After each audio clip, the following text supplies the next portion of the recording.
ఖురాన్లోని ఈ 2 ఆయత్లు సైంటిస్టులని ఆశ్చర్యపరిచాయి. అవి ఏమిటి? మొదటగా ఖురాన్లోని సూరా అజ్-జారియాత్ 51వ సూరా 47వ వాక్యంలో అల్లా అంటున్నాడు, వస్సమాఅ బనైనాహా బిఐదిన్ వ ఇన్నా లమూసిఊన్.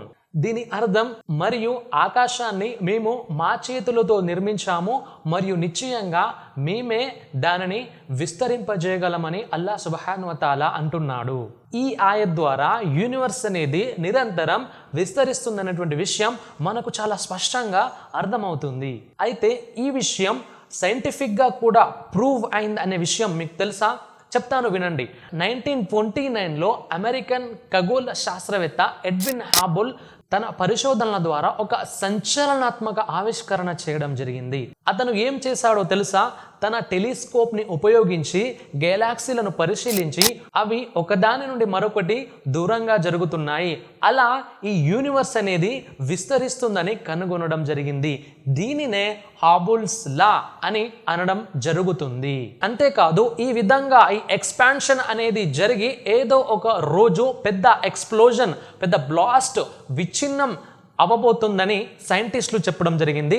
ఇదే విషయాన్ని అల్లా సుబ్హానహు వ తఆలా ఖురాన్ గ్రంథంలో 82వ సూరా అల్ ఇన్ఫితార్ 1వ వాక్యంలో ఈ విధంగా తెలియజేయడం జరిగింది. ఇదస్సమాఉ ఫతరత్, ఆకాశం చీలిపోయినప్పుడు. ఈ ఆయత్ ఖయామత్ అంటే ప్రళయం గురించి మాట్లాడుతుంది. ఇంకా యూనివర్స్లో జరిగే అద్భుతమైన మార్పులను గురించి వివరిస్తుంది.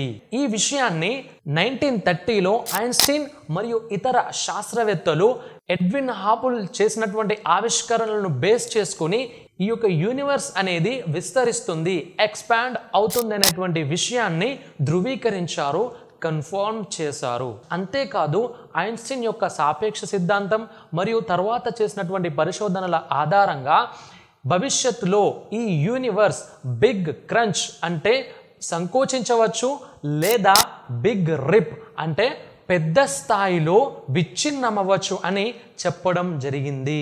అల్లాహు అక్బర్. 1400 ఏళ్ల క్రితం ఎలాంటి టెలిస్కోప్లు లేనటువంటి రోజుల్లో ఖురాన్ గ్రంథం యూనివర్స్ విస్తరణ మరియు దాని అంతం గురించి ఖచ్చితంగా చెప్పింది. అంతేకాదు, 1930లో ఐన్స్టీన్ మరియు ఇతర శాస్త్రవేత్తలు ఈ విషయాన్ని ధృవీకరించారు, కన్ఫర్మ్ చేశారు. ఈ విధంగా ఈ విషయం ఖురాన్ అల్లాహ్ యొక్క దైవ సందేశం అనేటువంటి విషయాన్ని నిరూపిస్తుంది.